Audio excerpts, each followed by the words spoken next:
History calls it an empire, but empires aren't built on stone and crowns alone. Some are built on blood.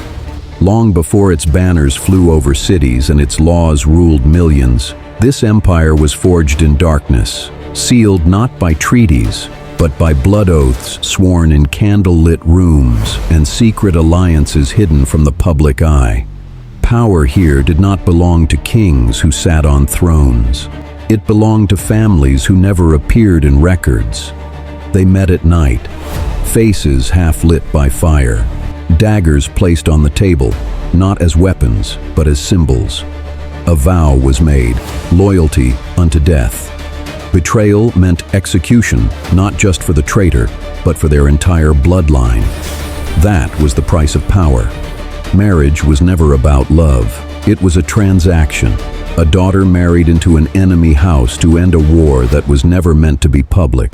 A son was raised knowing his true loyalty was not to the crown, but to the pact signed in blood generations before he was born. On the surface, the empire looked stable, prosperous, united. But beneath it ran a network of hidden deals.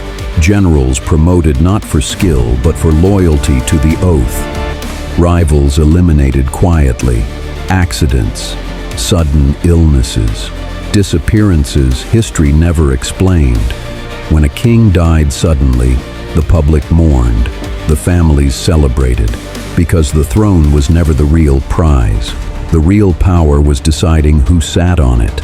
Foreign rulers thought they were negotiating with emperors. They were wrong. Every alliance, every war, every peace treaty had already been decided in secret chambers long before armies ever marched. And when cracks began to form, the empire did what it always did. It turned inward. Blood oaths were tested. Old alliances collapsed.